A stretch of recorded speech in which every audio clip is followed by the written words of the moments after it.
شال ټلویزیون قدرمند لیدونکو سلامونه او وخت مو پخیر. ستاسې پام راګرځوم د نن ورځې لنډو مهمو خبرونو ته. د خبرونو سرټکي: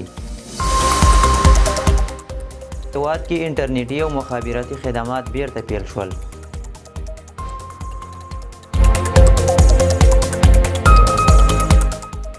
کامیر او آریانا افغان هوایي شرکتونو د پروازونو د بیا پیل کېدو ډاډ ورکړی.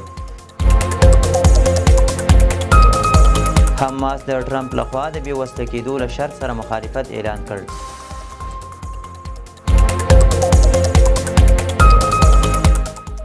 امریکا کې د جګړې وزارت لخوا د رابلل شویو جنرالانو غونډه ترسره شوه. او فرانسه کې د سویلي افریقا د سفیر مړی موندل شوی. اوس هم بشپړ خبرونه. هیواد کې مخابراتي شبکو بیا فعالیت پیل کړ. د ځایي سرچینو د معلوماتو له مخې نن مازدیګر ناوخته د افغانستان مخابراتي شبکو یو ځل بیا خپل انټرنیټي او مخابراتي خدمات پیل کړي دي. په ځینو ولایتونو کې د انټرنیټي کرښو د کار پیلېدو ریپورټونه هم ورکړل شوي دي. یوې معتبرې سرچینې شال ټلویزیون ته ویلي چې د طالبانو حکومت د ریاست الوزرا د ځانګړي امر له مخې انټرنیټ او ټلیفوني شبکې له سره فعالې شوي دي. تیرو 2 ورځو کې د انټرنیټي لیکو او ټلیفوني شبکو پرې کېدو دغه هیواد کې خلک له سخت کړاو سره مخ کړي وو. ځینو طالب چارواکو د دې کار علت د غیر اخلاقي چارو مخنیوی ښودلی و، خو نن چې انټرنیټ بیرته فعال کړل په دې اړه یې لا څه نه دي ویلي چې ولې انټرنیټي خدمات درولي وو. کامیر او آریانا افغان هوایي شرکتونو د پروازونو بیا پیل کېدو ډاډ ورکړی. د کامیر شرکت نماینده محمد بشیر ویلي چې ښایي نن بیرته د کامیر داخلي او نړیوالې الوتنې بیا پیل شي. هغه ویلي چې پروازونه د انټرنیټ قطع کېدو له امله تړل شوي وو، خو دوی اوس د پروازونو بیا پیل لپاره بشپړ چمتووالی نیولی دی. بلخوا د آریانا افغان هوایي شرکت مشر بختالرحمن شرافت هم پر خپله ایکس باندې لیکلي چې تخنیکي ټیمونه هڅه کوي او له نړیوالو هوایي ډګرونو سره په اړیکه کې دي څو د آریانا افغان هوایي شرکت الوتنې بیا پیل کړي.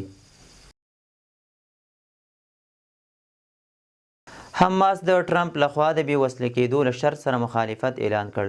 یادې ډلې د ټرمپ د سولې پلان د اسرائیلو په ګټه او د فلسطینیانو لپاره زیانمن بللی دی.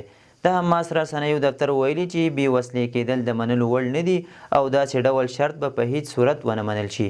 د یاد دفتر په وینا چې تیر دور کې هم په فلسطین کې نړیوال سوله ساتي ځواکونه ځای پر ځای شوي وو چې ولس یې په ښکاره مخالفت کې اچولی و، ځکه دا د اشغال یوه لاره ده. د امریکا ولسمشر ډونالډ ټرمپ او د اسرائیلو لومړی وزیر بنیامین نتنیاهو وایي د غزې لپاره د سولې پر یوه نوي پلان یې هوکړه کړې او حماس ته یې د دغه پلان د منلو خبرداری ورکړی دی. په پلان کې د اسرائیلو د عملیاتو سملاسي درول، په 72 ساعتونو کې د 10 ژوندیو اسرائیلي یرغملو خوشي کول، د مړو جسدونه سپارل او په بدل کې د غزې د سلګونو بندیانو خوشي کېدو وړاندیزونه شوي دي. د معلوماتو له مخې په دې پلان کې وړاندیز شوی چې حماس به نور د غزې په حکومت کې ونډه نه لري او د فلسطیني دولت لپاره یې لاره پرانیستې پرېښې ده.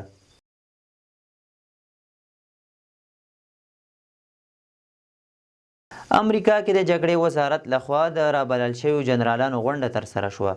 د رویټرز خبري اژانس راپور له مخې د امریکا د جګړې وزیر پیټ هیګسیټ په کوربتوب د ویرجینیا کوانتیکو کیمپ کې د لوړپوړو نظامي جنرالانو غونډه ترسره شوه.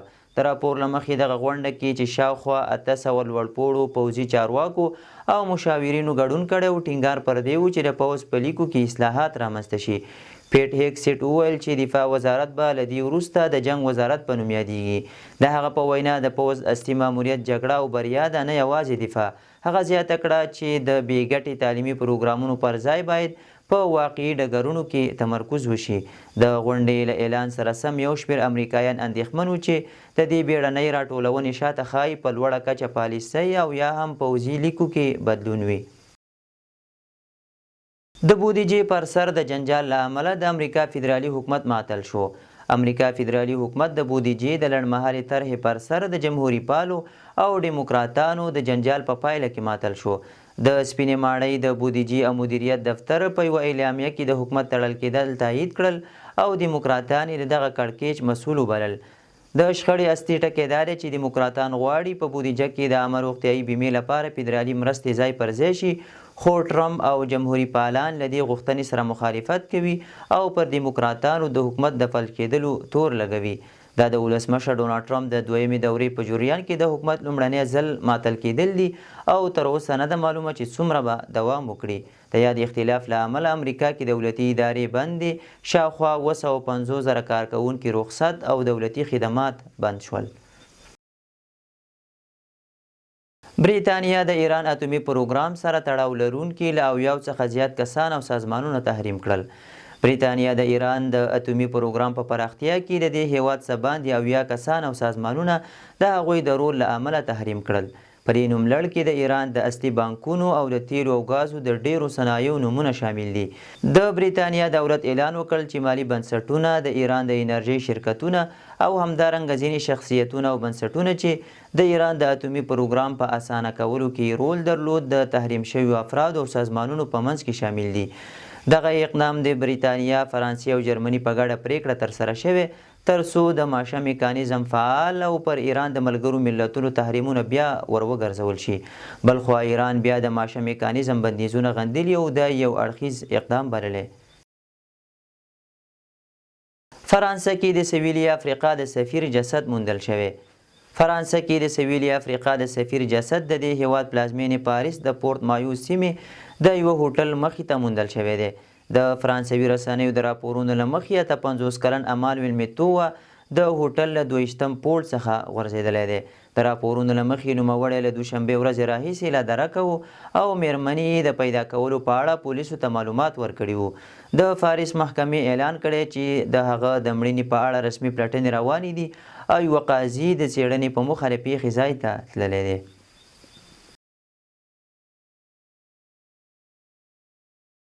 افغان ملي لوبډله سبا د بنگلادیش پر وړاندې لوبیږي. د افغانستان کرکټ ملي لوبډله د راشد خان تر مشرۍ لاندې سبا پنجشنبه یعنی د اکتوبر په 2مه د بنگلادیش پر وړاندې د 3 اوریزو نړیوالو سیالیو په لومړۍ لوبه کې ډګر ته ښکته کیږي. 2مه او 3مه سیالۍ به د اکتوبر په 3مه او 5مه نیټه ترسره شي.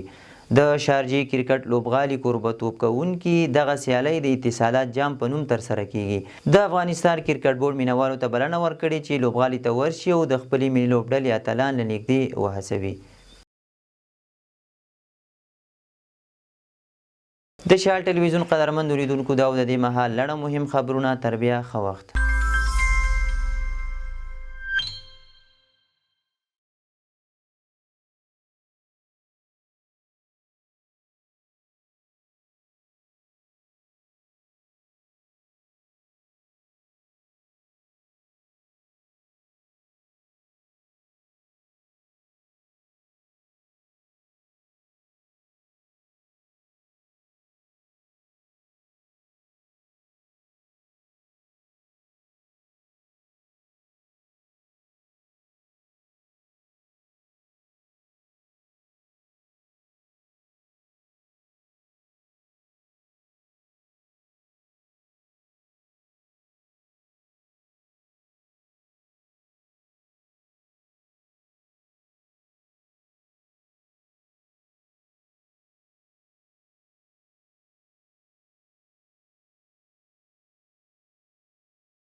سرخط خبرها. درخواست یونما از طالبان برای بازگرداندن خدمات اینترنت.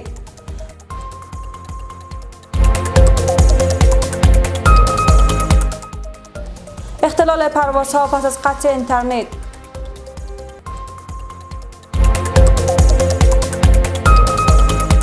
آمریکا: افغانستان معیارهای مبارزه با قاچاق انسان را برآورده نکرده است. آمریکا حدود 100 ایرانی را اخراج کرد. استقبال شماری از کشورهای اسلامی از طرح صلح غزه. سلام بینندگان عزیز، وقت شما بخیر. به خبرهای این ساعت با من زهرا سروری از تلویزیون شال خوش آمدید.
اورسولا وان در لین رئیس کمیسیون اروپا گفته است که این اتحادیه پیش از نشست کاپ 30 در برزیل اهداف کاهش گازهای گلخانه‌ای برای سالهای 2035 و 2040 را اعلام خواهد کرد. او تاکید کرد که اتحادیه اروپا به مسیر سبز خود ادامه می‌دهد و از ثبات و اطمینان را برای سرمایه‌گذاران و کارگران فراهم خواهد ساخت. در پی انفجار امروز در شهر کویته پاکستان دست کم 10 نفر کشته و 32 تن دیگر زخمی شدند. مقام‌های پاکستانی گفتند که این حمله انتحاری بوده و تحریک طالبان پاکستان مسئول اصلی آن شناخته شده است. حال برخی زخمیان وخیم گزارش شده است.